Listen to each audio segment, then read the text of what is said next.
It's time for the DSPN report, the first one for 2021. I'm Tom Spanners Watson.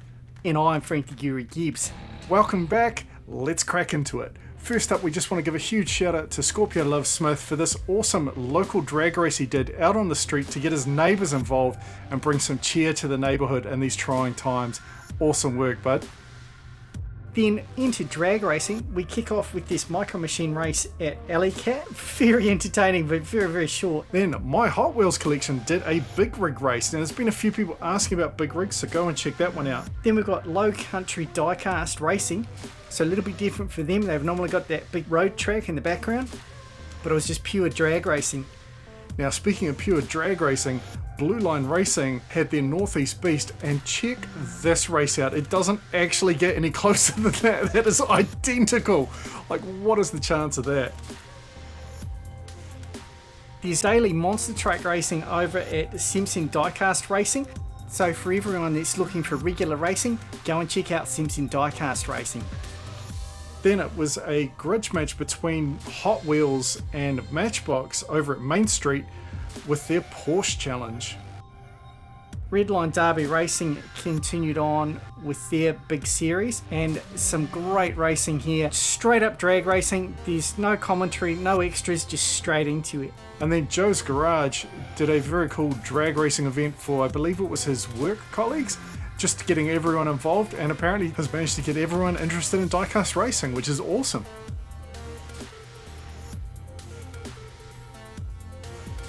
Moving into tournaments, we kick off with Top Driver, the Italian channel. Check out this race here with this black car just muscling past to take first place. It was an absolutely brilliant race. Like, comes in right on his tail, pushes around the outside. The grey car in front's trying everything he can to block him out, but can't quite hold him out.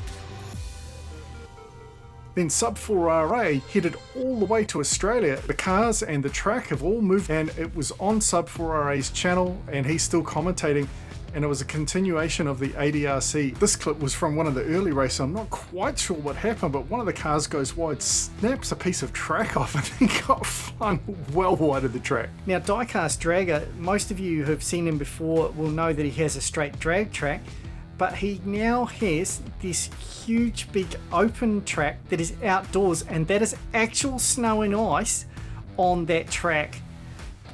Like, that's just crazy. Props, dude, for being out in that weather. Way too cold for me. I like it nice and sunny myself. Yeah, me too, Guru, me too. But it looks like an entertaining track. Yeah, it's certainly given him a few more options, and it's a nice way to have the track out there. WeRaceDiecast had his truck tournament, and it's been a huge one, 72 trucks I believe. Hopefully he'll get through that before the DIRS starts and gets to him. Make sure to subscribe to his track so you don't miss anything. Then a new track to us, Roadrunner Raceway. So we've shown this track I think once before in Track Spy maybe, but huge big track and lots of interest, and it's the only one I've seen so far that has an offset starting gate to take away that inside lane advantage. Then moving over to MNM. So this is another crowd that used to be straight drag, and now they have this cool track, obviously starting up quite high in the rafters, a lot like ourselves, and then racing on down for some really great racing action. Go and check out MNM.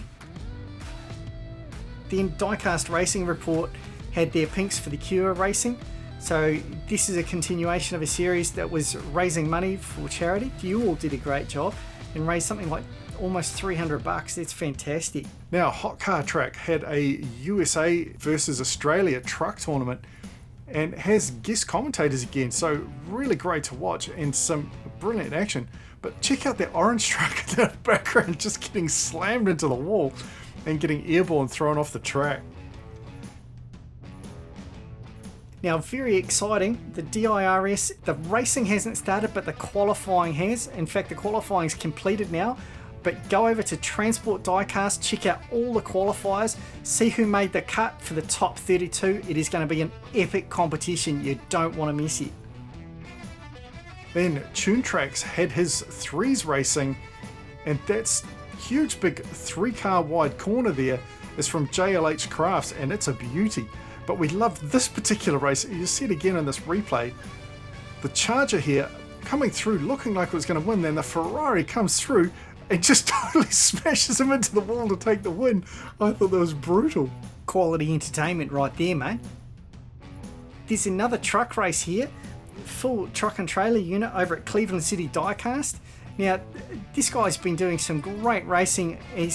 We've seen him on his straight track before, but this is the first time we've seen him on this curved track. And what an absolute perler. I thought these things would have wiped out right at the start, but man, all three of them made it, and there was a bunch of racing. Go and have a look at that. Then Indiana Diecast had the plethora of party wagons continuing on. This series has been a lot of fun to watch. These short little party wagons are just twitchy on the wide track and tend to flip over or flip off the track, but it makes for some entertaining watching. If you haven't seen it, go and check them out. Meal Ticket Raceway was up to their 50th race, I think he said, and it's just a monster track, and all sorts of cars run on here, from these awesome little hot rods at the back, F1 cars, through to your standard road cars, 4x4s. It's just a brilliant track overall, and if you want to test your car's endurance, that's the place to do it. Then DRC Racing had their new rally track, and this thing is an absolute beauty. They've done a fantastic job theming it, and this drop at the end is mental. It is just such a big drop and into the jump, but absolutely love it. And their videos are doing really well. If you haven't seen them, go over, check them out. Make sure to like, comment and subscribe to these channels as well, and that applies to all of the channels that we feature here. Up next, we've got 3D Botmaker and the McLeod Memorial Van Race. And those of you familiar will know that McLeod went off the side of the track just about there, plunged to his death. The vans were just cranking away, quite a few accidents, but a lot of fun to watch. Checkered Flag Contention had their IndyCar racing, and that little car there is off on the first straight. If you see it here, as they come down just under the logo there, see him just get flipped off the side of the track. Hot Wheels Calgary continued on with their daily racing, and if you didn't see it on New Year's Day, Aaron put on a monster Birdco 1000, which was just a monster tournament. It's like a 9-hour long live video. Have a look at that one. Then Poverty Hollow Raceway got down to the finals in their vintage castings, and there were some very tight races through here. If you haven't seen that one, make sure you go and watch it from the start of the series. Into the street racing, Bay City Diecast. This track is fast becoming one of our favourites because of these overtakes. Did you see it? It was absolutely brilliant. And this was only one race. Here you go, here's the replay. Look at this, right on his bumper, slips around the outside and gets past. And in these grudge matches, there was just race after race with brilliant overtakes and really close finishes. You have to check that one out. Then Death Mountain for Commotion Diecast. We love this commentary. It is brilliant. And the track is a lot of fun. It's short, but it's well themed and the cars run fast. Then we go to Masmbot and some very close racing. There's been a few of the early races where the cars weren't finishing all the way to the bottom of the track, but I don't know if they've tweaked the track or whether these cars are just running better, but there was some really good races here and good long runs right down to the finish. RTR had a grudge match between Hot Wheels and Matchbox, and you see the Hot Wheels Mustang there just slip around the outside very nicely. Mike May's driving there, takes control beautifully out of his second corner and just nicely over the jump for the win. Very nicely done. Then we're back to 3D Botmaker for his King of the Mountain tournament. So he was also doing JDM this week, and he's back into the qualifiers to see who can take on the reigning champ at the moment. And I think this guy here was pulling the Brian move from Fast and Furious, and I don't know if he's flipping him off or not, but serves him right for he crashes there, rolls over, takes the win, but on his roof. Now into special events, we kick off with GNR Vintage Diecast Racing, and this was a Johnny Lightning set, I think. And the whole point is it was just an endurance track, so it was trying to race as far as you could with the one launch. Very interesting to watch. Now, speaking of interesting to watch, we absolutely love Beaverworks and the rock drop jump. It looks really simple, a short track down into a nice jump, and look at this, that is just a superb landing. Drives down, nice handbrake slide right at the end, makes it look super easy. but it's not. That's awesome. Totally came up short there. He sure did, mate. I mean, that first car just made it look super simple, but it really isn't. Woolside Diecast are hard out into their Wacky Races tournament now. And I like this one here where the car in the lead pulls out what happened at that 3D race where the guy's backing up for most of the track. But then check this out. Comes around this final corner, bounces, spins around, does a beautiful 180 and crosses the line forwards. Very entertaining stuff. Mr. Moms Racing did this awesome GoPro recap. So if you haven't seen their channel, these guys use a GoPro on the track all the time and it gives you a fantastic view. And there is just tons and tons of GoPro footage. I think it's like 20 minutes of this stuff and it's brilliant. Then Chapman Films had a Cyclone versus Cyclone truck race and it was tight. There were some very good races here. See this red truck come down, gets tapped from behind, holds onto it very nicely, cleanly through the second turn, but then just loses control, spins around, but still manages to take it.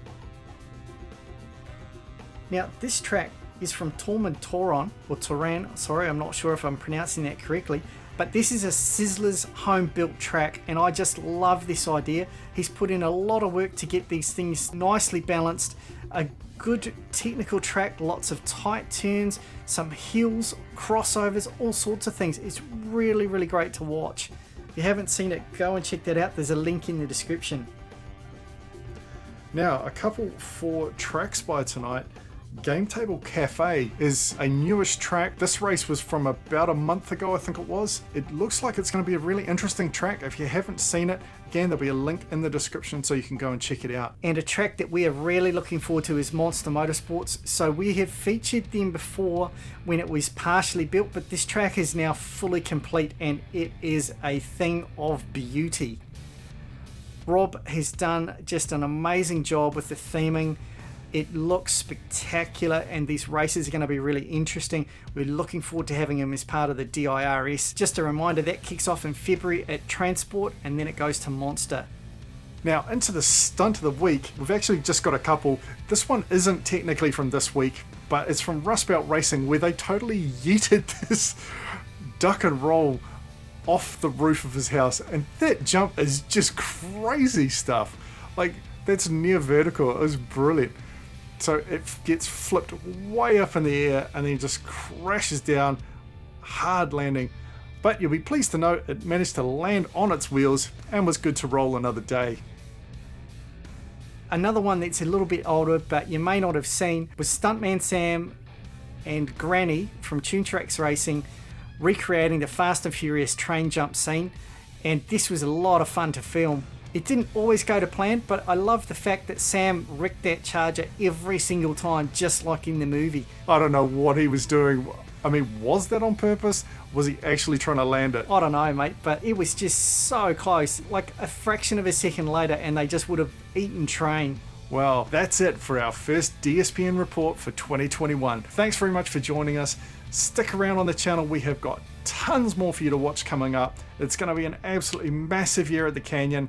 We look forward to having you along for the ride. Now, the DSPN reports will be out every second week. The alternate weeks will be the Canyon Outlaws on a Friday night. So keep an eye out for that. There'll be plenty of information in the Facebook group. Head over there and check that out. Thanks very much for watching. I'm Tom Spanners Watson. He's Frank the Guru Gibbs. We'll see you next time.